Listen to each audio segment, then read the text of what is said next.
About there. Joining us now on NewsNation Now is Barry Adelman. His family actually survived the flooding where water ended up filling up their home, I'm told, before being rescued by the National Guard. Barry, it's great to see you in a place that is safe and dry. How are you doing today? Thanking your lucky stars? Yeah, I think we're dealing with a little PTSD.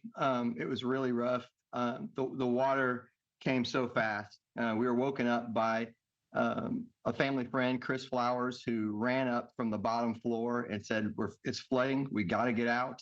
What he didn't know was that the entire first floor was already submerged when he got to the top of the stairs. The whole family, we congregated in the front living room where you could see the Guadalupe River. And as we looked out, we heard violent screams. We saw cars floating in the water with people in them.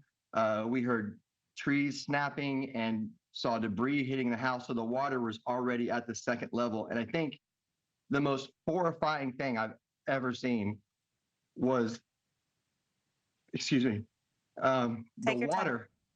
water coming through the floor between those old boards, quickly coming up through the floor like it was coming at us. And at that point, I made a snap decision to run and get the car keys, and I ran to higher ground towards the front of the house. And when I got to the front yard, my calves, I was half deep in water, and I thought I'd be one of those cars going down the river. And so I ran back inside, and the house was filling, and we got my 94-year-old grandmother, my daughter, our grandson Cole, Chase, everybody, all 9 of us, 2 cats and 2 dogs. We got them up into the attic. Once we were up in the attic, we watched the water come up the attic stairs on the 3rd level. Oh my God. We were horrified. And at that point, I was trying to call anybody I could. I got a hold of my grandson Cole's dad. He's a first responder, Jake Morris, just to try and figure out what was happening out there, what was going on, where's the weather going, do we have a chance? And I also got a hold of my sister, Shannon. And what did Shannon say? She said, what can I do? And I said, there's nothing you can do. Just call everybody you can and have them pray. What we ended up doing is we found some Christmas lights, and there's a window, and we made ropes out of the Christmas lights. And we went out on the roof in the rain, and we led them to the chimney at the top and tied them off at the chimney. And then we tied more Christmas lights up to the top of the exhaust in case we had to get out of the attic. And so we were prepared for that. And then a miracle happened. After I'd called my sister, the water got to the top steps in the attic. And my cousin said, it stopped. And then he said, it's gone down 6 inches. 20 minutes later, it's gone down 3 feet. And at that point, we were all a little relieved, but we didn't know if more was coming.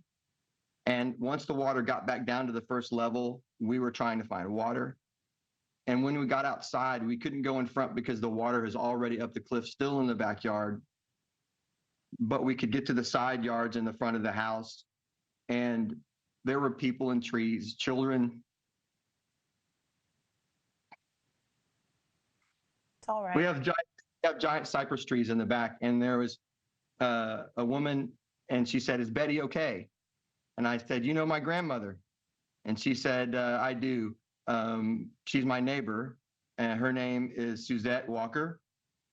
And she said that they escaped the sunroof in their car. Her husband told her to grab everything she could grab.